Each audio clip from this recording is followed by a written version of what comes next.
friends, welcome back. If you're new here, hello, welcome. My name is Kait. This channel is all about mom life. I am a foster parent, so there's a lot of foster care content on here as well. And my passion is living with purpose, living with intention, and living your best life. So if any of that interests you, I would love to have you subscribe, hit that red button down below, and join the community here. So today's video is going to be a book review, and I love to read books. I am huge into self-development. I want to be a better parent. I want to be a better foster parent. I want to learn everything I can about being an adoptive parent. Always trying to learn and to grow, and I know we all don't have time to read the book, so maybe these quick little book reviews will be helpful to you. So today's book is Confessions of an Adoptive Parent, Hope and Help from the Trenches of Foster Care and Adoption. And this book is written by Mike Berry. Sorry, I'm just looking at it on my phone.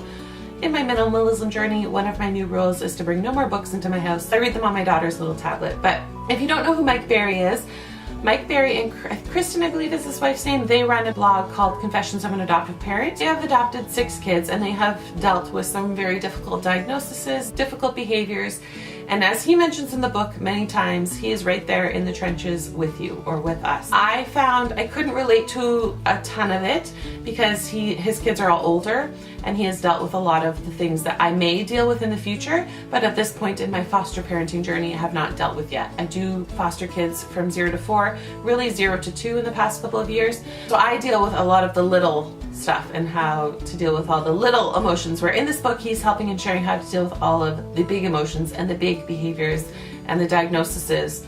And much as we read about this now, we don't know how these behaviors and how these diagnoses are going to play out later in their life. Particular fetal alcohol spectrum disorder does some brain damage, and a lot of the behaviors from that brain damage you will see in the adolescent years. So what I love about this book is that Mike just reminds us he's in the trenches with us and that there's always hope. He talks a lot about how different people judging him and his wife on their parenting and on their children's behavior, and he reminds us over and over that it is not personal. The diagnosis and the behaviors because of that diagnosis have nothing to do with the way you parented that child.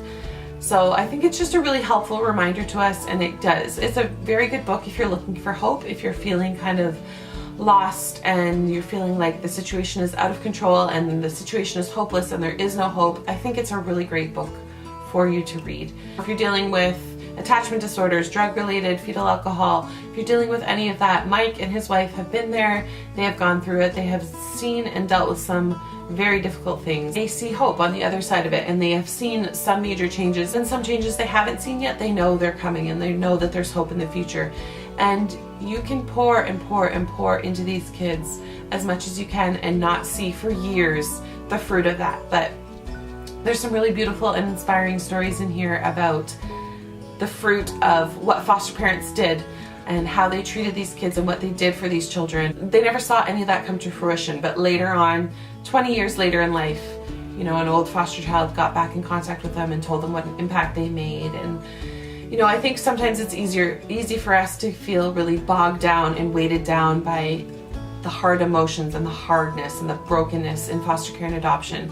But we have to remember that we serve an amazing creator, and there's always hope. And God doesn't give us things that we can't handle. Anything he puts in our path, we're completely and divinely designed to be there, and we are able and we are strong enough, even when we feel like we're so weak. We are able and we are strong enough to deal with all of that. Nothing is too hard for us. We are a rare breed, us as foster care providers and adoptive parents, because there's not enough people doing this hard work. And I get that it's scary, and I get that it's not comfortable, but it is beautiful. And as much as there's brokenness and there's hardness with foster care and adoption journeys, there's so much beautiful as well. And this book is just really great to remind us that there's still hope, and there always will be hope. And I think Mike does a really good job kind of encapsulating all of those emotions and just letting you know that you're not alone. And there are other rare unicorns walking this walk with you and doing the hard things, and you need to lean and get support. And he reminds us that support in our families, and people aren't going to understand our journeys. People closest to you might not necessarily understand your journey. People might say things to you about, why did you adopt that child? Your life would be so much easier if you didn't. As he says, find the people that are in the trenches with you, not that are watching from above, because they don't get it.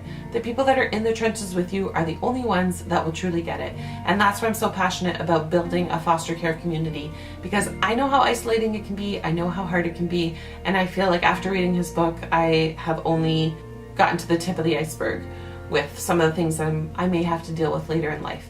So you're not alone. God is always with us. There is hope, no matter how alone and hopeless you feel. Like reiterates it over and over in his book. And it's a great book if you're looking for some hope and you're dealing with some hard things. I think if you're a new foster parent, this might not necessarily be the best book for you yet in your journey. I think there's others, and I'll leave some linked down below that I have enjoyed. 3 years into foster parenting with an adoption coming up and with some of the things that we might have to deal with later in life, this was a really good book for me. So I will leave the book linked down below if you want to read it. It is an awesome book. I do recommend it. Mike, if you're watching this, you did an amazing job articulating so many of the emotions that I think so many foster and adoptive parents feel. And he speaks at different conferences. I'm actually going to the Refresh conference in Chicago this fall. I'm super excited. He's spoken at different Refresh conferences in the past, but he is a speaker. So if you do go to any sort of foster care adoption conference or retreat, you may have heard of him or seen him, or you may already know who he is. Him and his wife blog at Confessions of an Adoptive Parent. So I'll leave everything linked down below. So go check out his book. And I also just wanted to mention my book, Fitzy Needs a Family. This is a children's book, and it's a great book for explaining to biological children or explaining to other children in your family, you know, maybe nieces or nephews, how foster care works and what it is and why these kids need a family. You can get it on Amazon if you are newer to the journey. Anyways, thank you guys so much for watching. If you like this video, hit that thumbs up button, share it, leave a comment down below. The more interaction and engagement you have on this video, the more it allows other foster parents to discover this channel, and the more support and connections that we can make, you know, globally as foster parents. I think it's a beautiful thing. So like, share, subscribe, all that good stuff, and I will see you on the next one. Bye.